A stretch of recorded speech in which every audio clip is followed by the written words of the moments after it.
2024-291-950-FC. Good afternoon, Your Honor. May it please the Court. John Petrofessa and Andrew McGarrow on behalf of the people. Good afternoon. Good afternoon, Your Honor. Michael McCarthy, P30169, on behalf of Joshua Zawazo. He's seated in the jury box.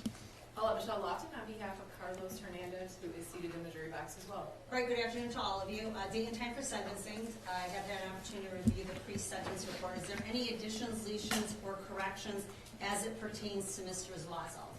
Your Honor, as to the pre-sentence report, no. I do not have any objections to the personal background information regarding Mr. Zawazo. They can both stand up. If you're being sentenced, stand up. Mr. Zawazo and I met a few days ago. We went through the report together, and he confirmed that the report itself is accurate. I do have one objection to raise to a sentencing guideline assessment, but beyond that, as far as the report itself goes, no objections. Well, which guideline? It is OV, offense variable 19, and the assessment is for 10 points for otherwise interfere with the administration of justice. And what I would relate, my understanding of the factual record, is that Mr. Zawazo was arrested, I believe, on the 14th day of October last year. He was on a job site. A SWAT team came in to make that arrest. He was cooperative at the time. He did not otherwise interfere with the administration of justice. That was the first time he had any encounter with law enforcement as far as the investigation of this case goes. And I don't know of any time after his arrest that he otherwise interfered with the administration of justice. So it's for that reason that I'm raising an objection to the assessment of 10 points for OV-19. And I will tell the court that the total score is 120 points, the offense variable score, and so it's not going to make any difference in terms of what the guideline range is, but I don't want, as trial counsel on behalf of Mr. Zawazo, to let what I believe the rule is to go unchallenged. And just to be clear, we're obviously not talking about the felony murder. You're talking about the guidelines as they pertain to count 2 and 3.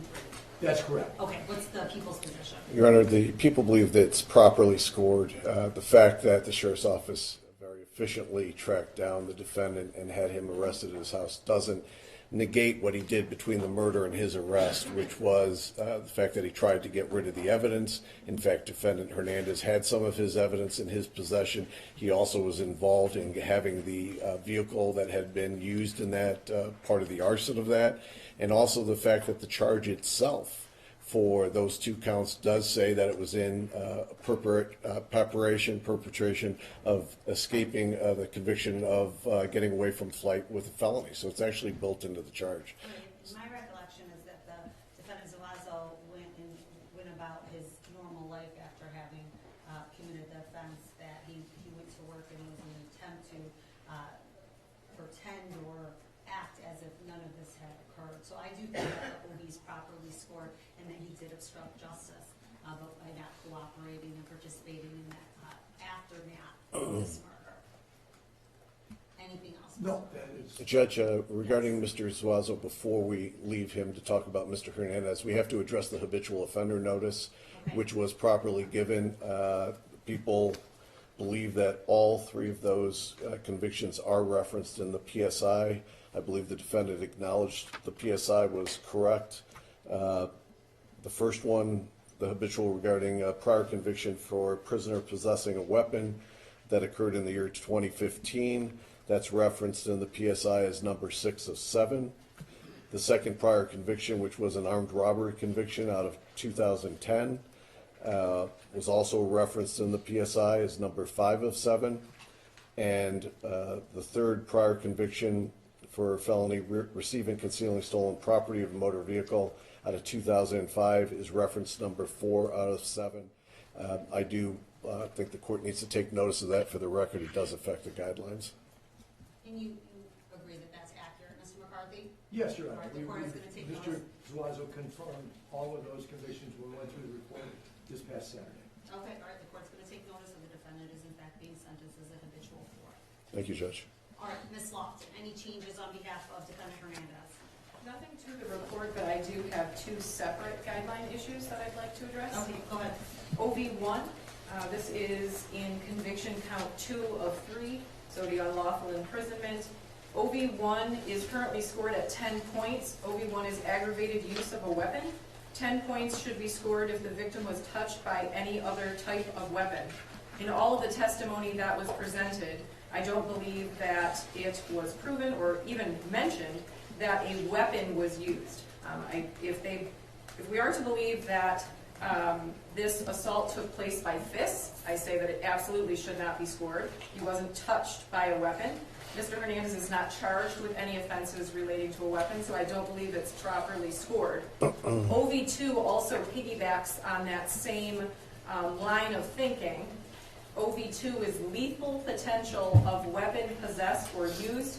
He is currently scored at 1 point. 1 point should only be assessed. It says the offender possessed or used any other potentially lethal weapon. I argue that that was absolutely not proven at trial. Okay, people? Judge, starting with her last argument first, the court is very aware that the testimony showed that the victim had and carried his sidearm. That sidearm was missing. It was never recovered, so he was possessed. It was missing. The defendants did take that weapon. He was in possession or aiding and abetting the possession of a weapon.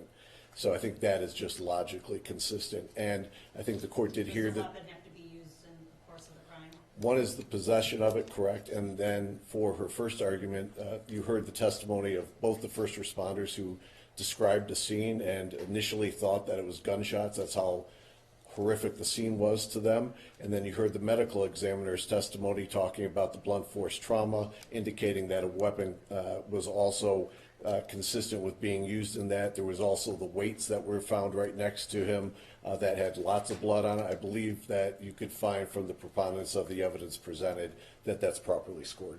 All right, the court does find that OV1 is properly scored at 10. The images that the court viewed as it pertained to the victim, Mr. Murray here, certainly could be described as being brutal in nature and not likely to have just been able to have been committed by fists.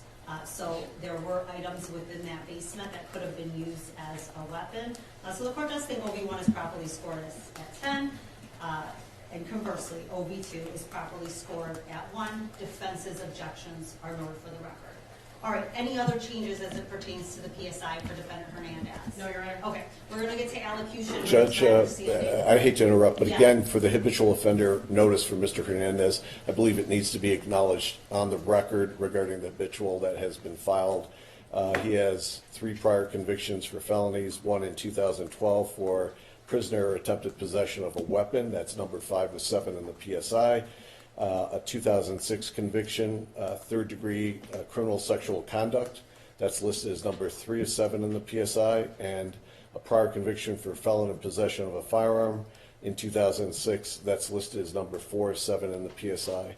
And I believe those should be taken notice of for the record. All right, Ms. Lofton, you agree with that? I agree. All right, the court is going to take notice that Defendant Hernandez is also a habitual offender. All right, so before we get to allocution, I'll obviously give the parties an opportunity to speak. It's my understanding you have some victims who would like to speak Yes, first. the 3 sons would like to speak briefly, Judge. Would you like the defendants to remain standing or be seated during the statement? They can stand. Ready, Lord? If you can approach.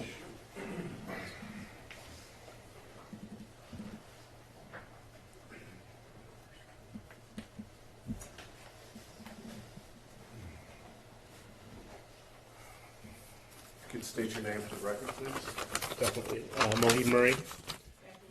Good afternoon, Your Honor.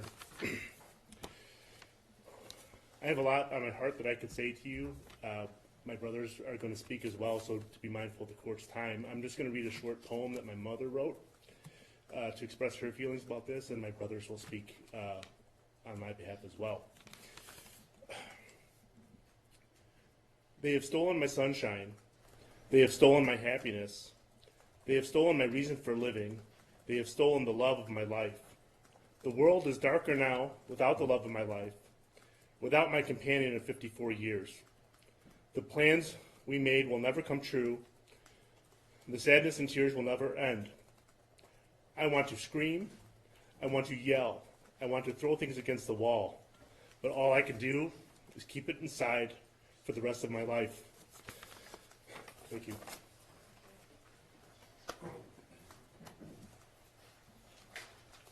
State your name for the record. Rahif Murray. Yeah, no, sir. Good afternoon. I just wanted to talk a little bit about my dad first, is that he was kind and warm. He was a very brave man, especially after caring for my grandmother who was dying. He became gentle in a way that I had never expected. And he did that at the age of 70 years old, I might add. He was the rock that our entire family could depend on. You know, he never let anyone down. He sacrificed his whole life. He never really took vacations, never had fancy things, never had fancy cars, extravagant dinners. He always made sure that everybody was safe and secure, cared for. Unfortunately, he was just in the time where he was starting to enjoy his life and plan on retirement, just now starting to go on vacations with his grandkids, but that tragically ended. And in this impact statement, he is the primary victim. His life was stolen. He'll never get to see his grandkids graduate college or have their own children or get married. He'll never get to enjoy his retirement with my mother, who's also a victim in this crime.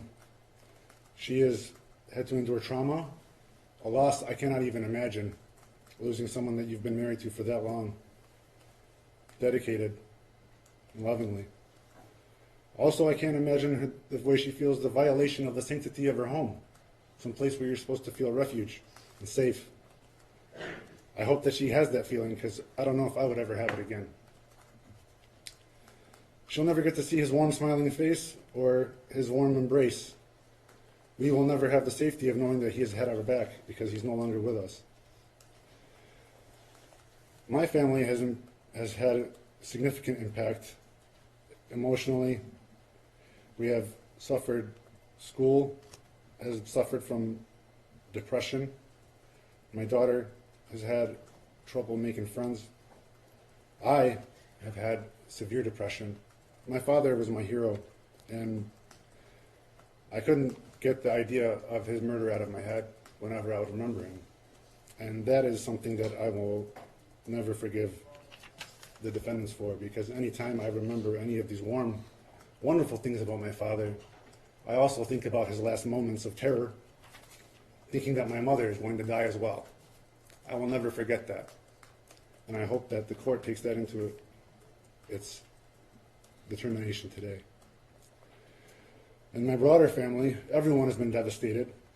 Every day we go to work is a trial of our patience and our fortitude, because everything there is tainted with his presence. He filled the place with joy, and his presence is missed every day. I would say that someone could be forgiven for something like this should they ask for it, but I don't see that the defendants are remorseful in the least. And I would also hope that the court would take that into consideration. Another consideration I hope is taken into account is that he is the second jeweler to be murdered in as many years over money. I think that in order to make sure that this doesn't happen, we need to make sure that all parties that are accompanied to this crime are prosecuted to the full extent of the law. That's my wish, I hope. That's it. Thank you.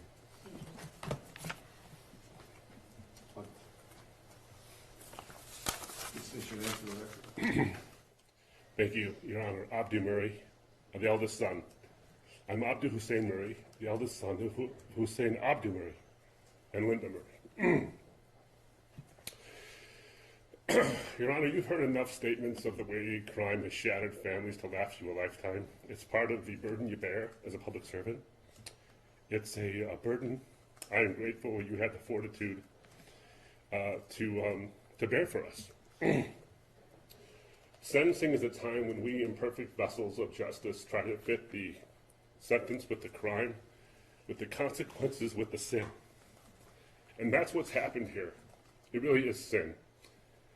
We call it crime, but it's a sin. It's a grievous sin, a sin that took a vibrant life never to be replaced on this side of heaven, a sin that shattered my mom's life and her sense of security. You know, my dad was larger than life. He was generous to a fault. He was strong as an ox, and he was brave as a lion. And with one act of trust, based on one act of deceit, planned deceit, the lion that protected my mom was slain. Carlos Hernandez and Joshua Zuazo robbed my mom of her lifelong companion, her husband of 54 years. They snatched away his grandkids' futures of seeing him light up a room at their graduations, at their weddings, at the birth of their kids so he could have grandkids with my mom. Our very large family looked to him in so many ways, emotionally, spiritually, financially. So when they robbed my mom of her husband, they robbed us all. My brothers and I were robbed of our hero, our counselor, and just Dad. But another robbery happened after my dad's murder, and that was the robbery of our dignity. You know, Carlos Hernandez and Joshua Zuazo are guilty of this sin. They're guilty of this crime, and it was obvious. It was painfully obvious. So very obvious that it took the juries less than an hour to convict them both. The mountain of evidence leading to a guilty verdict was absolutely inevitable. Absolutely inevitable. And of course, I believe strongly in the defendant's right to a fair and just and speedy trial. And this court did an amazing job of ensuring that they got that right to be exercised. It's a right that I believe in heavily. It's a right for every human being and every citizen of this country to have, and I would defend that right to a fair trial. But just because you have the right to a fair trial doesn't mean making us sit through a week of it was the right thing to do. It was not the right thing to do. They could have exercised another right, and that right is to plead guilty, to own their sin, to do at least one thing that could have been a testimony to this community and their families and everyone else about what it means to own sin, to own up to the consequences and to bear those consequences. Instead, they chose to make my mom sit in that box and testify and relive the worst day of her life. They chose to make us relive our private hells. They chose to make us watch and hear and listen to forensic evidence about the violent way my father met his end at their hands. They chose to make us sit through text messages where they planned a heist that would get them the house of their dreams and the yard they've always longed for. My mom and my dad, who came from virtually nothing, worked their whole lives to get the big house and the yard. And Joshua Zuazo and Carlos Hernandez descended upon that house with envious eyes. And they made us sit through a week of that at the trial. Not to mention the preliminary hearing. All the while knowing they were guilty, but banking on the slimmest of chances, and the chances were exceedingly infinitesimally slim, that they would get out of that guilt, or that they would get less than the maximum sentence. What that tells me, Your Honor, is that there is not yet any repentance in their heart for the sins they have committed. And that tells me they have not yet fully come to terms with the enormity of the damage, with the size of the crater, with the vastness of their sin. It tells me that the only way they will ever really truly understand the depth of what they've done to us and to the community is for them to spend the rest of their lives in prison and never get out. Their sin has lifelong consequences for us, and their sin should have lifelong consequences for them, and the law of the land provides for that. And maybe then, and this is a hope I have for you guys, maybe then you'll see what happened, the depth and the consequences of this whole thing. I don't think it's going to take anything less than sitting in jail for the rest of your life to do that. I really don't think so. I mean, you see that, and then maybe there can be repentance. One of my favorite lines from a book asks the question, is everything sad going to become untrue? What a line. Is everything sad going to come untrue? My faith in the Savior of the world tells me that yes, eventually everything sad will become untrue. But until that day, everything sad will stay true. And it will stay true because of what they did. And while those sad things remain true, Your Honor, these men need to bear the consequences of what they've made true, of what they've made sad. My dad is gone. My kid's grandfather is gone. And my mom's husband is gone. For justice's sake, For the community's sake, for our sakes, and I dare say, for their sakes, they need to feel the weight of their sin to the fullest extent the court can give it. And hopefully then, when all is seen, and what is sad is now true, maybe they'll acknowledge it and see the depth of it. Thank you, Your Honor. Thank you. And I would just like to say, your dad sounds like he was an incredible man. Everything that you guys have said and everything about his story, just someone who worked so hard to provide for his family. And that rings true with this court. And the court gives you and your family its deepest condolences. Thank you. Thank you, Your Honor. Thank you. Anything else by the people? There's nothing left for us to say, Judge. Understood. All right, so Mr. McCarthy, on behalf of defendant Zuazo. Well, Your Honor, the sentence that has to be imposed is mandatory. Mr. Zuazo and I discussed his right to address the court here this afternoon when we met on Saturday. My understanding is that he will decline that opportunity. He intends to appeal his conviction, but he's not going to be saying anything on the record today. Okay, all right. Mr. Zuazo, this is your opportunity to make a statement to the court. Anything you would like to say? Ms. Lawson, any allocution on behalf of defendant Hernandez? Yes, Your Honor. As to count one, obviously, as Mr. McCarthy has stated, the court has not given many options. As to count 2 and 3, guidelines are scored at the bottom end of 62 months to 228 months. My client is requesting that I ask the court to sentence to the bottom of the guidelines on count 2 and count 3. My client likewise is going to decline his rights to make a statement. He intends to appeal, and I do have that form filled out. Any statement you'd like to make to the court, defendant Hernandez, prior to your sentencing? No, ma'am. All right, this court, having sentenced many individuals over the years, it is rarely does the court see this level of depravity, this level of arrogance and greed, because that's what that was all based on.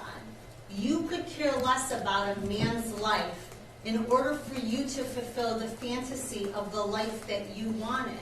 The white picket fence, the house. His life meant nothing to you. The idea that there is such a loss of humanity in your actions.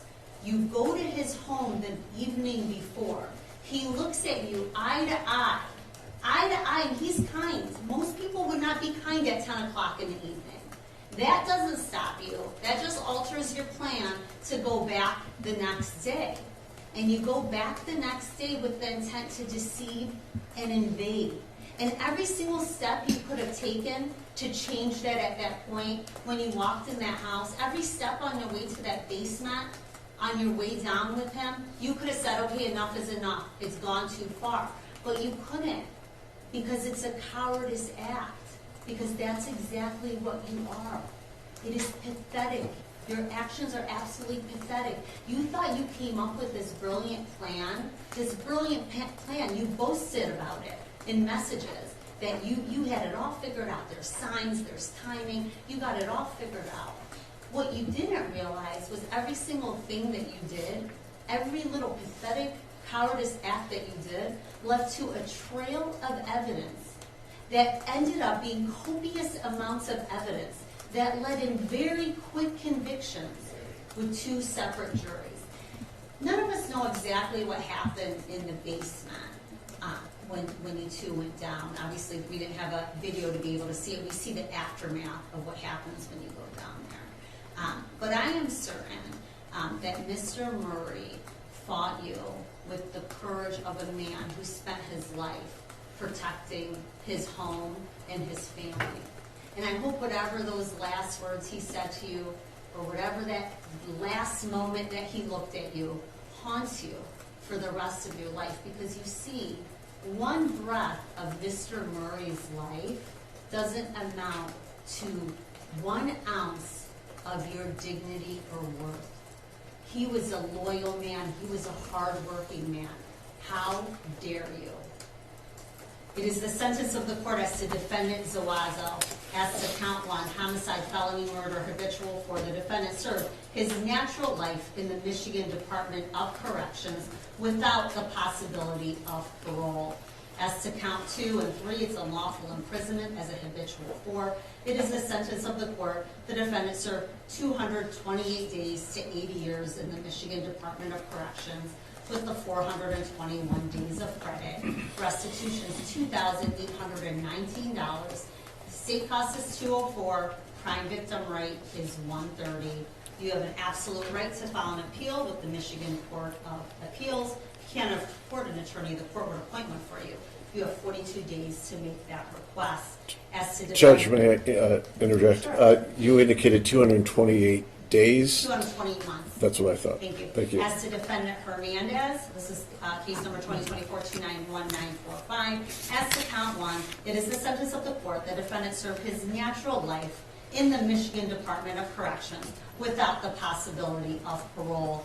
As to counts 2 and 3, it is the sentence of the court that defendant served 228 months to 80 years in the Michigan Department of Corrections. He'll receive his 423 days of credit. It's $28.19 for restitution, $204 for state costs. Crime victim rate is $130. And I didn't say this, I know Mr. Zuazo was removed. It's no contact whatsoever directly or indirectly with Linda Murray and or the Murray family. You have an absolute right to file an application for you to appeal with the Court of Appeals. If you can't afford an attorney, the court appoints one for you. You have 42 days to make that request. Your Honor, as to Mr. Zuazo, who has been removed from the courtroom, he executed the request for appellate counsel form, and I'm going to hand it to your clerk before I leave. Okay, and Mr. McCarthy, do you want him brought back in for you to say that in his presence? Because I'd be happy to do that. If you could do that, that would be great. Let's bring him back in. And Ms. Lofton? And for the record, Your Honor, my client has also executed his right to appeal, and it will be tendered over to your clerk.